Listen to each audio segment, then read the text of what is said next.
নমস্কার বন্ধুরা, পপ কিচেনে সবাইকে স্বাগত। আজ আমি বাজার থেকে নিয়ে এসেছি জ্যান্ত রুই মাছ। এটা হচ্ছে পুকুর, জায়গাটা ছোট হয়ে গেছে বলে সাঁতার কাটতে পারছে না।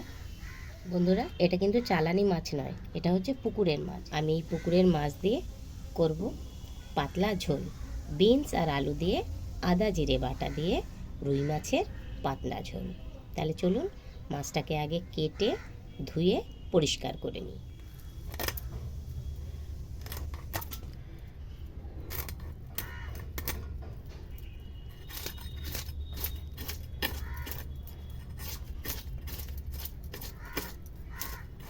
এবার আমি এটাকে টুকরো করে নিচ্ছি, একটু মোটা মোটা করে কাটবো।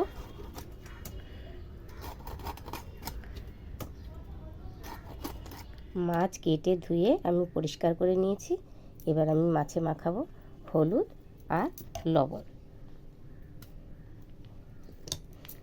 সুন্দর করে মাখিয়ে নিই।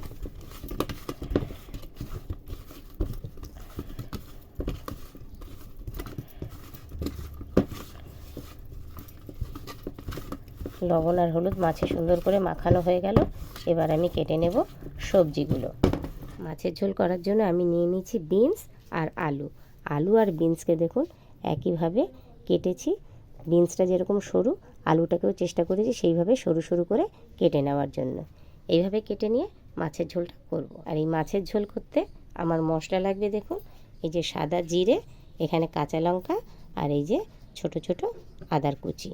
তাহলে এই জিরে, কাঁচা লঙ্কা আর আদাটাকে আমি শিলে প্রথমে বেটে নেব। আমি নিয়ে নিয়েছি শিল। শিলের মধ্যে দিয়ে দিচ্ছি আগে সাদা জিরে, এর মধ্যে দিয়ে দিচ্ছি কাঁচা লঙ্কা আর তার মধ্যে দিয়ে দিচ্ছি আমি আদা। এবার এটাকে আমি একসাথে বেটে নেব।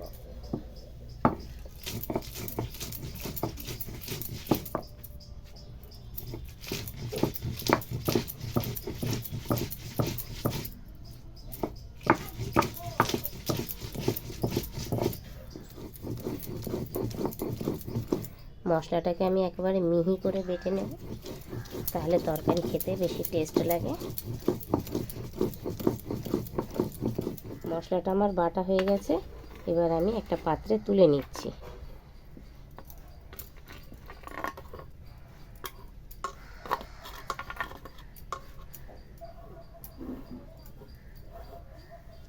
আমি কড়াই চাপিয়ে দিয়েছি, কড়াইয়ে দিয়ে দিয়েছি সর্ষের তেল।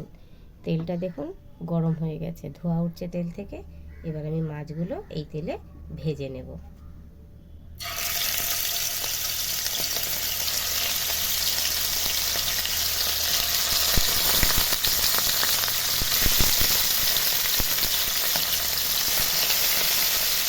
মাছের এক পাশ ভাজা হয়ে গেছে, আমি এগুলো উল্টিয়ে দিচ্ছি।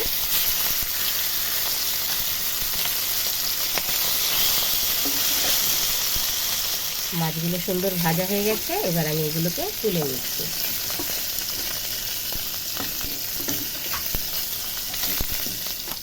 আমি কড়াইয়ে সর্ষের তেল দিয়ে দিয়েছি, তেলও গরম হয়ে গেছে। এবার আমি দিয়ে দিচ্ছি সাদা জিরে,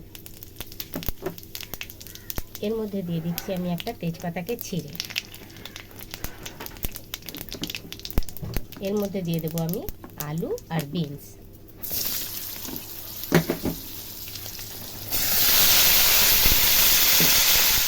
একটু নেড়ে চেড়ে দিলাম। ভেতরে দিয়ে দিচ্ছি লবণ, পরিমাণ মতন হলুদ, ভালো করে মিশিয়ে দিচ্ছি।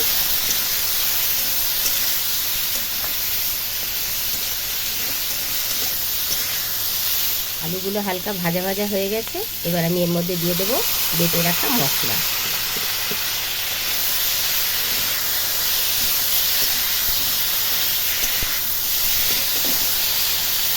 মশলাটা সুন্দর ভাজা ভাজা হয়ে গেছে। এবার আমি দিয়ে দিচ্ছি জল।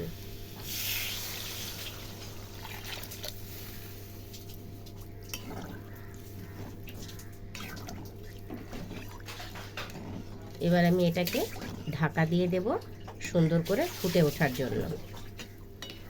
ঝোলটা আমার ফুটে গেছে। এবার আমি এর মধ্যে দিয়ে দেব মাছগুলোকে। এবার ঢাকনাটাকে খুলি। তরকারিটা সুন্দর একেবারে ফুটে হয়ে গেছে, জালটা ভালো হয়েছে।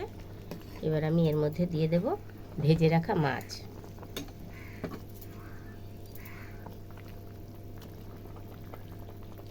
মাছগুলো দেওয়া হয়ে গেছে।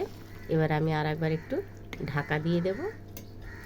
ঢাকা দেওয়ার পরে সুন্দর করে ফুটে গেলে তারপরে আমি তরকারিটাকে নামাবো। আর একবার ঢাকনাটা খুলে দেখব।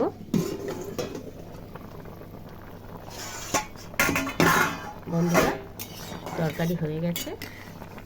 এই বিনস দিয়ে মাছের ঝোল এই সময় খাওয়া ভীষণ উপকার।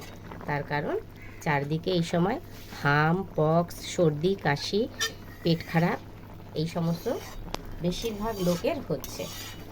কিন্তু বিনসটা শরীরকে ঠান্ডা করে, পেট ঠান্ডা করে। বিনস দিয়ে যদি এই পাতলা মাছের ঝোল করে খান তাহলে শরীরের জন্য ভীষণ উপকার। মাছের ঝোল আমার রেডি হয়ে গেছে। এবার আমি নামিয়ে নেব।